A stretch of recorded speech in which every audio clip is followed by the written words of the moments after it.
Thank you for joining us for this Facebook Live event. I'm Sarasota County Communications Director, Don Patchen. We're here today to talk about the ongoing red tide situation in our area. We received many of your questions ahead of time and can continue to post them on comments section during this event.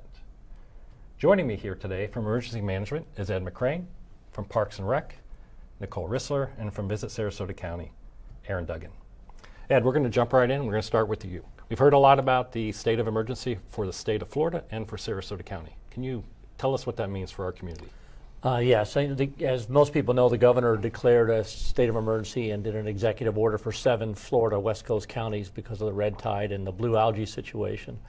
Regardless of that, our teams have been working since May on this situation and cleaning the beaches and making sure that we're doing everything we need to do to get a hold of the situation. But once the governor did declare that state of emergency, we decided it would be prudent for Sarasota County to do as well.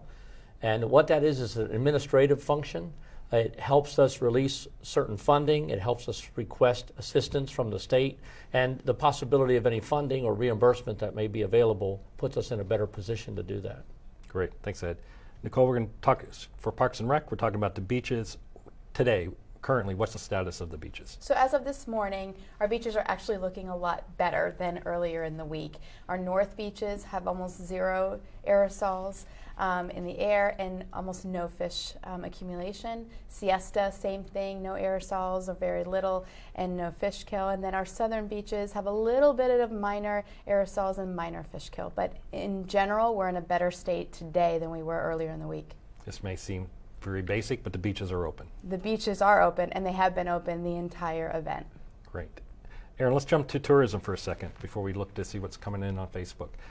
How's it impacting the tourism industry? You know, red tide does have a negative impact on the tourism industry, and so right now at Visit Sarasota County, we're doing surveys every Wednesday. In fact, yesterday we just released our second one. We're trying to garner what the industry's seeing. So we are getting reports of cancellations, concerns for future bookings. I think the last survey we saw when we compared week over week from this year and last year, we had partners reporting anywhere between a 5 and 10% decrease.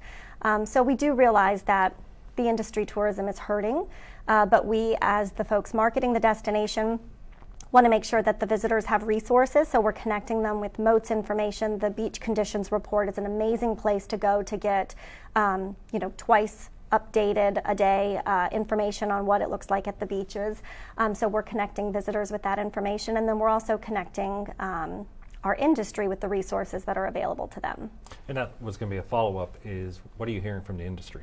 Well, just this week, we saw where the governor is putting some money towards Visit Florida, so they're now working with the impacted counties to come up with some plans for marketing, not only right now, but in the months to come, hopefully as we see a bit of a recovery from the red tide. And we've got a couple questions already popping in. From Catherine, where are all the dead fish, and it's in parentheses about 50 tons being brought? Where are they going? Yeah, so depending on where they're coming out, either through dumpsters or coming off through our beach rake and then into dump trucks, trash trucks, they then are taken to the Central County landfill. And the way I understand it, when you're doing the rakes, much more is being collected. Obviously, besides the dead fish, you're getting seaweed, you're collecting, sand. It's a combination of organics that debris are coming off of their seaweed, the dead fish, etc. Okay. And we have another question here from Donna. Is this problem coming to the Panhandle? So obviously someone that's watching us Facebook outside of the area. Ed, do you want to take a shot at that? That's a good question. I'd have to research that, and maybe we can put an answer out there on our Facebook page. But really, I've been focusing on West Coast and Sarasota County specifically, and our counties to the north and south. So I don't think it's reached that far, but I can't be sure. We'd have to look. And we'd encourage everybody, even through this Facebook live session and after the segment, to continue to go to scgov.net. And right at the top of the webpage is a purple banner with it leads you to more information, and also to MOATS page where you can probably get a lot more information about how this is tracking and where it's going. And Donna, to add to that, I would say that because the governor only identified 7 counties on the West Coast, I don't think anybody is seriously impacted beyond that for this situation. Okay. What can residents, since we talked about where the fish are going, what can residents do that we're not collecting the fish? If they have a private property or they're adjacent to a canal and they're collecting the fish themselves? Yeah, so a couple of different things we've encouraged residents that are collecting their own fish. So they can bag the fish, preferably double bagged, and put out no more than 40 pounds. And Waste Management or their municipality who's collecting that trash will take it. In addition, we have started to work and see if someone needs any special pickups, they can call also their Waste Management or their provider to see if a special collection can occur. Excellent. Aaron, let's jump back a little bit to the state of Florida and tourism. I know there was a meeting that the Visit Florida was in town yesterday. Can you share a little bit of what they're helping to do regarding our tourism and our industry? Sure. Ken Lawson, the president of Visit Florida, was in Sarasota County yesterday. In fact, over the last few days, he's been visiting all of the impacted counties. And so they're releasing around $500,000. In fact, more details are supposed to be made available tomorrow, specific to how the 7 counties impacted can utilize that money for marketing, again, not only right now, because of course Sarasota County is very fortunate that while we do have gorgeous beaches, we have a lot of other things to do. So we want to make sure that even right now, people are very well aware of all of the other things that you can do in the destination that are not beach related. Great.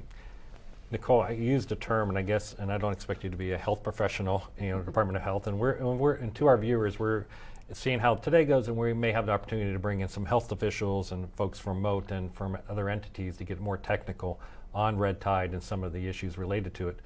But you used the word aerosols, and we've had somebody ask, what does that mean? So it is the airborne irritants in the air. Again, I'm not a health official, but usually when our staff's out there and we're reviewing and out on the beaches every single morning, looking at and sending in some reports on accumulated fish and the aerosols, what we're talking about is how much can we smell the bloom? How much irritation is it causing? Now, everyone has a different level. Some people are not as sensitive. Other people are super sensitive to it. But that's what we're talking about, is that irritation and the smell from the bloom that's in the air.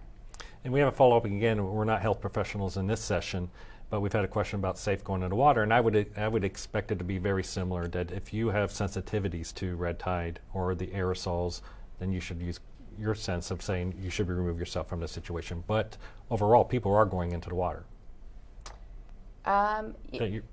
People absolutely, that's based on what, exactly what you just said, their body's reaction. We don't necessarily encourage people to necessarily go swimming, but we're also not saying that the water's closed and you cannot go in it. Right. Ed, since of the state of the emergency, we've had a media member log in and ask a question about coordination between counties, specifically Charlotte County. From the emergency management side, are we doing any of that? Oh yes, definitely. I am in contact with the Manatee, Charlotte, Hillsborough, Pinellas, Lee, Collier, and Charlotte County, the entire Southwest Florida and Tampa Bay area. We've all been talking. There's actually a conference call scheduled today that I'll be attending, just so that we can figure out how we can help each other out. And we're also doing that locally, of course, with our municipalities. Our constitutional officers and county and city leadership have been communicating twice a week and sharing documents and resources. So we always do that coordination, I think, very well.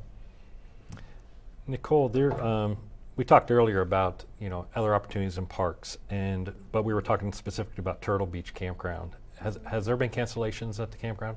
There has. So we have had a variety of cancellations. What we've done is we instituted a temporary flexible cancellation policy, which is really based upon the fact of we're going to look 5 days out using the MOTE conditions report and the information that we have to determine allowing cancellations and then processing refunds. But yes, we have a ton of refunds that we've been processing for that location.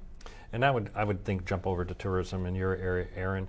If folks are canceling and if your industry is losing some of the hotel bookings, What is Sarasota? I know you have stuff on your website to redirect folks to give them information about other opportunities to take advantage of the area. Yeah, visit Sarasota.com is a great resource for all there is to see and do within the county. We talked to one business owner on Siesta Key yesterday who has a close relationship with a more inland hotel, and she was saying that she was working with her guests who wanted to be rebooked somewhere else. She was putting them there. So, I mean, I do think that the industry has a close collaboration and working together and are doing what's in the guest's best interest. And if they're wanting to rebook, or if they're wanting a refund, or if they're wanting recommendations, I think all of those resources are available to them. And we are getting several questions. Again, I'll reiterate to our Facebook viewers at the moment that we're getting a lot of health-related questions. So that gives us an opportunity to plan on doing another session with maybe the health department and maybe someone from Moat. So we'll consider that quite a bit after we finish this session, because our panel today is not specific here on health-related questions. We don't want to give the incorrect information out. But we do have related, similar somewhat to a question coming in, Nicole or Ed. We have a question about we have a lot of workers out there. We have a lot of county employees. I know we have some folks from the Sheriff's Department, lifeguards, Public Works, utilities probably. We have a lot of county employees or related county employees out there working. But I know we're taking great care to make sure that they're taken care of. We are, absolutely. They all have their personal protective equipment, from volunteers to our employees to the sheriff's programs, work offenders. Everyone has been provided with the right PPEs, or gloves, masks, those kind of things to be able. And then if anyone, we've encouraged all of our employees at all times to say that if they're feeling the effects, if they're having respiratory issues, certainly we're going to get them out of that environment. And also, Don, on the emergency services side, the lifeguards were provided a respirator device because they have prolonged exposure. They're there morning till evening, and they've been very happy with that device. It's helping them tremendously. We have another question coming in from a media outlet, SNN, and they're stating on Wednesday, Manatee County began, I think we talked a little bit about this earlier, and we talked about yesterday in a meeting, Manatee County made making waste bins available for several locations for disposal of sea life killed by red tide outbreak. Do we have a plan for that? So we have been working on a plan, and we have even identified some locations that if we were to implement that plan, we would work with our municipalities and our to put those out there. But at this time, we really have not seen the uptick in requests from our community for that. There's a lot coming in, so I'm trying to keep up and listen in at the same time. The beach advisor, we're still getting a lot of questions about bacteria, the results of dead fish, and we're going to have to, gives us insight here as a communications department to our viewers that we will work our best to get somebody to come in and talk about that health, Department of Health. So let's just jump here.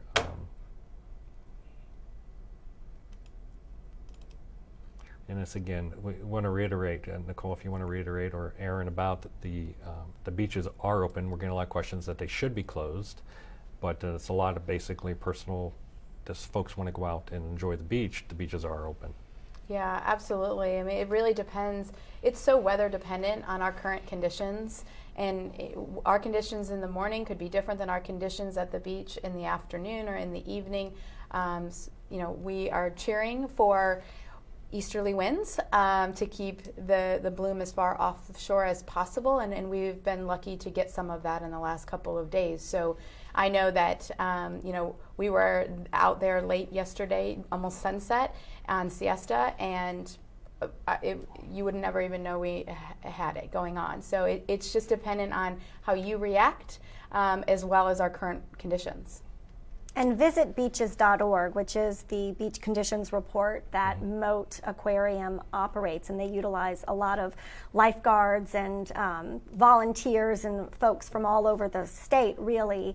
But there's some great information there, and it's updated twice a day, but it will even talk about the aerosols and what the water looks like and the wind conditions. And so there's a lot of information, so people can go to that website and click on the beach that interests them and get really up-to-date good live information. And the public has the ability to upload pictures to that site as well. So if they're at a beach and they take a picture, they can upload it so that other people can see what other people are seeing.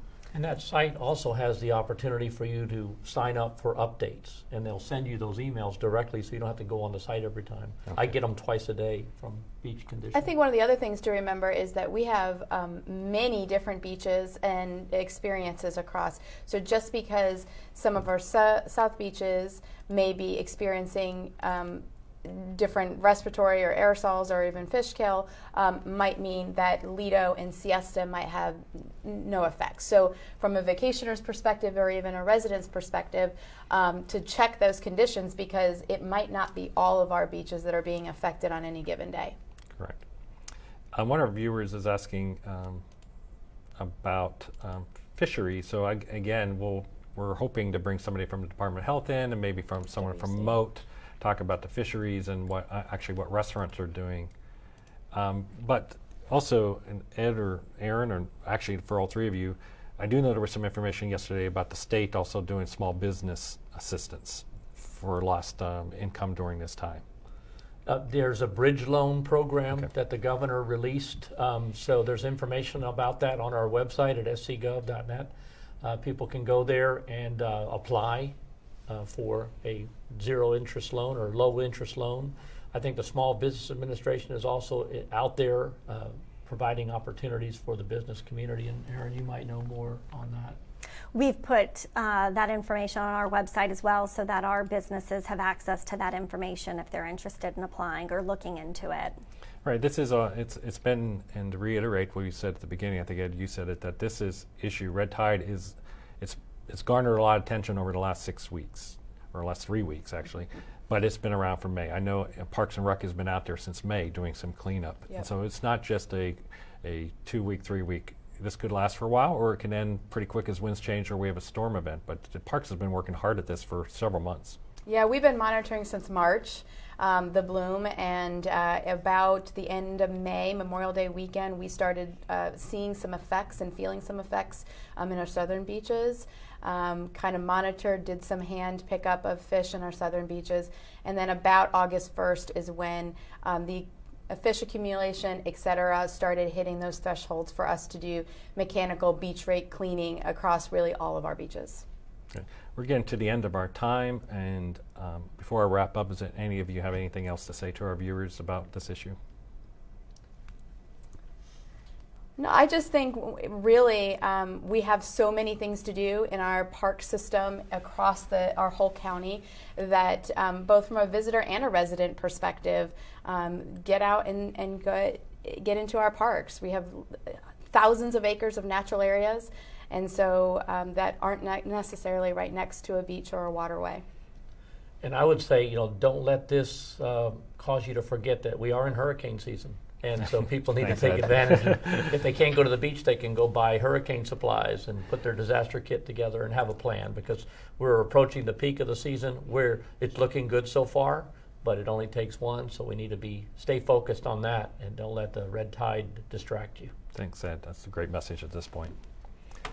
So we're about to wrap up, and we as a team here at Communications do see all the comments coming in. A lot of them are health related. Red tide, the science of red tide specific, so we'll work our best to make sure we get that more information out there. Ed, Nicole, Aaron, I know you're all very, very busy at this time of the year. Thanks for being here. And we thank you all for watching here on Facebook Live. And if we didn't cover your question or get to that specific, send us a direct message on Facebook. We'll do our best to answer it directly. And you can always find the latest red tide status information on scgov.net/redtide. And by following all of our social media channels on Facebook, Twitter. Thank you very much for watching.